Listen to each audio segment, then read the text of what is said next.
Okay, let's get started. The very first thing I would like to show you is how to launch the Cricut Design Space app.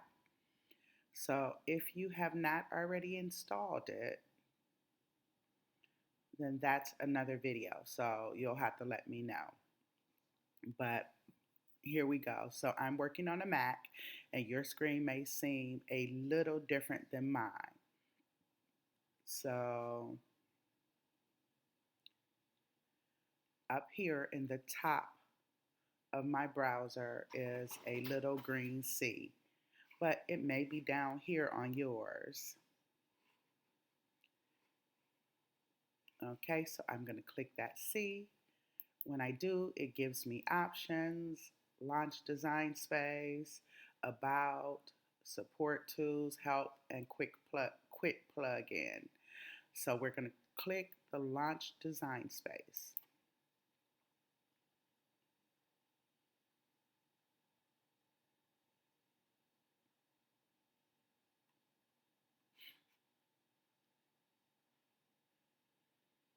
We're going to enter full screen.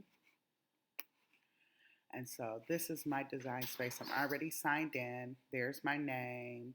Um, Down here are some designs, some projects I've worked on. But most importantly, what you need is where it says a new project. So you would click that. And this always comes up. This is for the desktop version. I've tried to download it. It just doesn't work for me right now. So I'm going to click maybe later. All right, so this is our work area. When you first get in, yours may have grids or something. Let me go back and make mine look like yours probably does. So I'll go over here to settings, and full grid is with all of that. You could also have partial grid, which doesn't have the little ticks. I don't know if you could see that. And no grid is what mine's was on, which is nothing. But to begin with, we should start with the full grid. It helps you make things easier when it comes to sizing. So, some of the first things we'll learn today, we'll go over here and talk about what's in this little hamburger section. And over here it says home, which is that first page we came to. Here is Canvas, which is what this is called. New machine setup. If you need help with that, I can try and help you with that. This is calibration, manage custom materials. So you rarely go here. Next, it would be new. That's how you would get a new project or a new screen. So let's click that and see what happens. Nothing, because we have a brand new screen. Templates. Templates will not cut or print. They are just for referencing sizes. And I rarely ever use these, but let's see if you click one.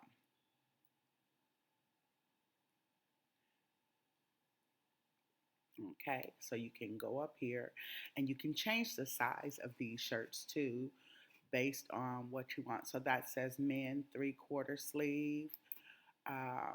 You can go to women's. So that's a woman's 3/4 sleeve. And I don't know if you can see this. It's so dark. Let's see if I could change the color of my background. Probably not. We can change the color of the shirt, maybe. Let's click on that.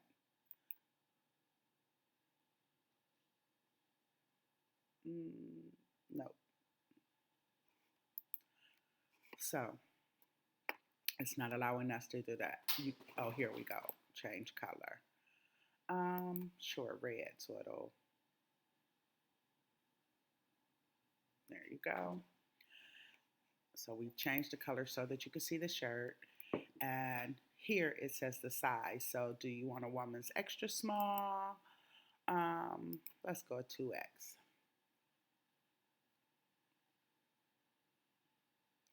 So this is what a 2x would look like. And so my screen is not at 100%. I have it down here at 25%, but if you click this, it gets bigger.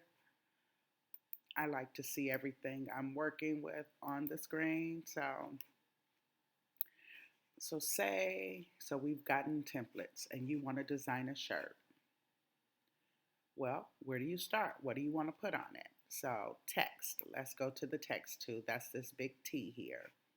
And you can type whatever you want to. So let's do girl boss.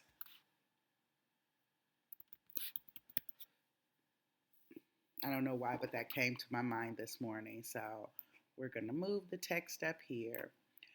We can go up here and change the font. So it says font. Right now mine is on Cricut Sans. But we can change that. So here we go. I always like to click system fonts. That way you don't have to worry about paying for anything in design space. And these are all the fonts that are on my computer that I own. And they're in alphabetical order. And this is supposed to be a preview of what the font is going to look like. However, I just like to just clicking on those. But let's just pick one. So hello all. So we picked hello all, which is, it tells us right here. Here we can change the style sometimes. So let's see, we can make it bold. So and we could use this little arrow here to make it bigger, and it'll, oh, I don't know what I did. I misspelled that word. So we can go back and correct that. Girl boss, there you go. You have to just double click on it. So we can make it bold. We can make it italic. Although I'm not seeing any changes to that, but these are things you should be able to change depending on the font.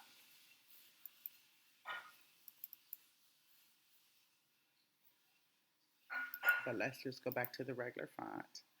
All right. Girl boss. So we could change that if we didn't like that to another type of font. We want something. Let's see. I like the magic font. And you can get these fonts from defont.com.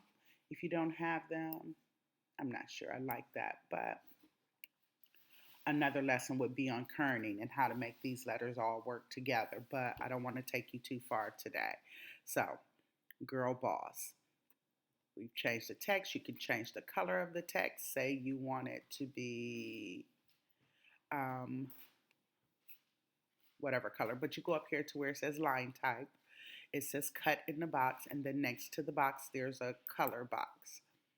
So we could change that to bright yellow if we wanted to, just to see. So that is how you use the text tool. Say we wanted to add a picture to this. We go here to where it says images, click that. And so this is all those, and I have access. So it all says to subscribe there, but there are some things that you have to pay for. But right here, we're going to go boss, see what we can get. Yes.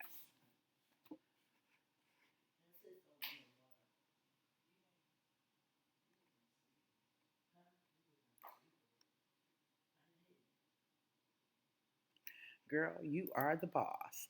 So we can, but that is a print then cut. We don't want to print then cut because that's a totally different class. But if you look here, so like this one, this is draw. This is print then cut. This will be a cut file.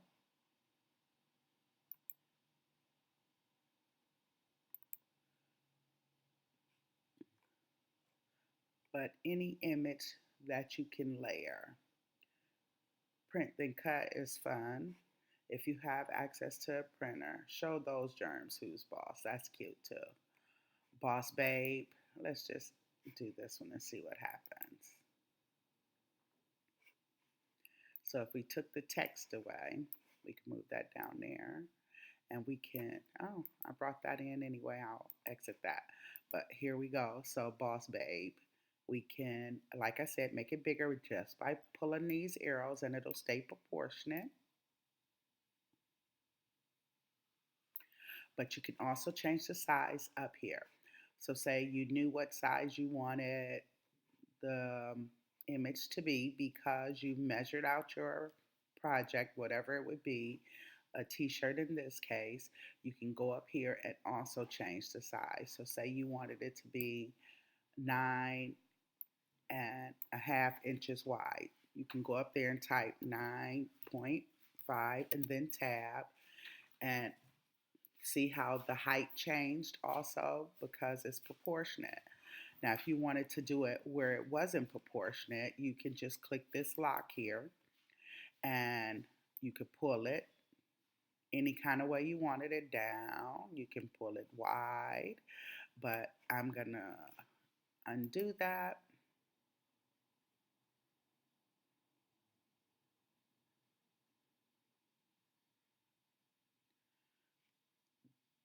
Design Space does crazy stuff sometimes. Where's our template? It should be there, but it's just not showing.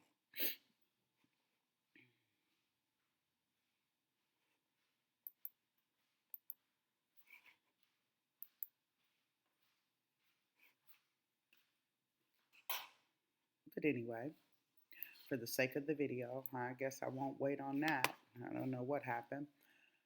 We're going to resize this a little bit.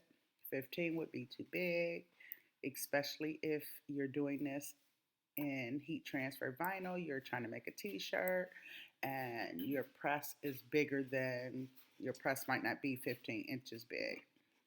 So there you go. That's the very first lesson. If you need anything else, if you'd like another lesson on how to use this and what all these things are, I can help you. Just let me know. That's to get you started in making the very first cut.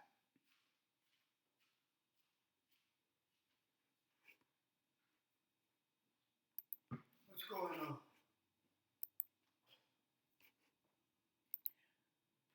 Not much. I was making a video.